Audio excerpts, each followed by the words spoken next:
একটি বিশেষ ঘোষণা, আমার সমস্ত সম্মানীয় ছেচরা বন্ধু বান্ধব ও আমার কিছু ছেচরা আত্মীয় স্বজনদেরকে বিশেষভাবে জানানো যাইতেছে যে যারা নিজের বিপদের সময় আমার কাছ থেকে টাকা ধার নিয়েছেন এবং ধার নেওয়ার পর সেই টাকা ফেরত দেওয়া তো দূরের কথা, এখন আমাকেই চিনতে পারেন না, আমার সাথে দেখা করেন না, ফোন করলে ফোন ধরেন না, এমনকি কোনোদিন সামনাসামনি দেখা হলে আতঙ্কবাদীর মতো লুকিয়ে যান, তাদেরকে বলছি আমি আপনাদের সুব্যবহারে আমার ধৈর্যের বাঁধ হারিয়ে ফেলেছি।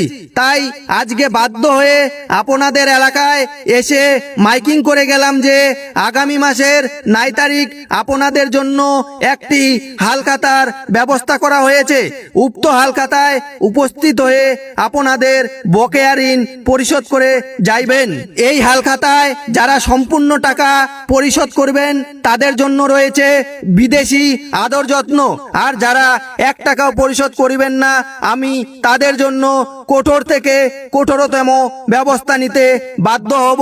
দরকার পড়লে সুপ্রিম কোর্ট পর্যন্ত যাব, তবুও আপনাদেরকে আমার উপার্জন করা টাকা হজম করতে দিব না। তাই উক্ত হালখাতায় উপস্থিত হইয়া আপনাদের বকেয়া ঋণ পরিশোধ করিয়া ভদ্রতার পরিচয় দিয়া যাইবেন।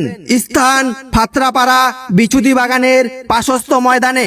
যোগাযোগ নাম্বার 112-224, বুঝলে বুঝ, না বুঝলে ছাড়। বিনীত বন্ধুকে টাকা ধার দিয়ে নিজে বোকাচোদা হয়ে যাওয়া এক করুণ যুবক।